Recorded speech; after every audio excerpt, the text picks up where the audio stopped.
Abantu be Masaka omwaka ogwedde of course tabakuyisa bulungi. Era na interview mu jenna badde ndaba n'ogamba wabakyayira ddala.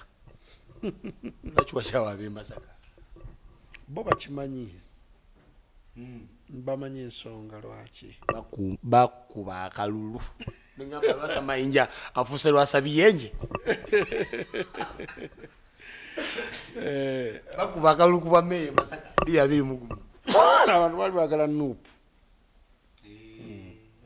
Bali bagala nuupu ate nga nsinza genda mu nuupu.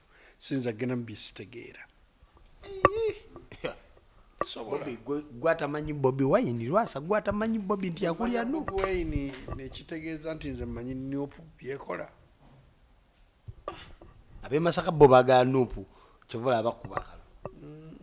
Babikozesa busiru bambi. Babikozesa butategeera kati gwe nuupu ogitegeera.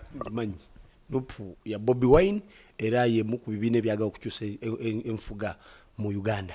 Bulowooza otya ku nuupu. Sijja kwogera bya bufuzi, sijja kwogera ku nuupu. Oli politician. Era tekigana kubanga obyogerako inwa n'odya. Ndi NRM. Kikisooka. Naye tekigana kumanya Bobi. Nti we NUP. Ntandise okumumanya mutegeera nti Bobi oyo ninga siina kyamaanyi kinyinza kwogera ku ye. Bobi Wine nga musajja wamaanyi mu ggwanga lino. Okugogera bwe mbasi kutegeera Lwasa.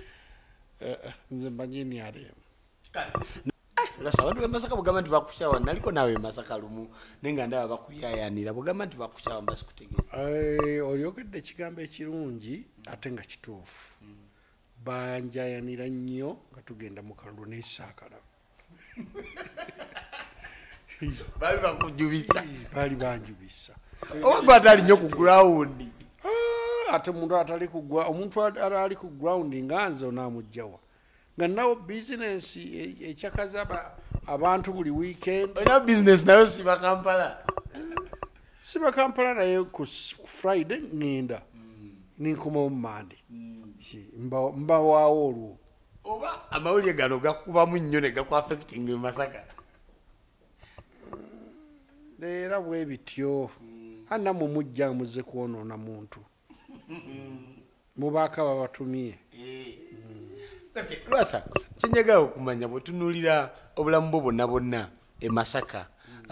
Naddala bakaluka nakakagwa bakakubye. Tusuubire nti ogenda kudda 2026 oyise kamu mu kiseera. Ekintu ky'ebyobufuzi sina kyenja kwogera. Todda. Ekyo sijja kukiddamu. Tulinde bulinzi kiseera. Mulinde bulinzi mulabe. Okay.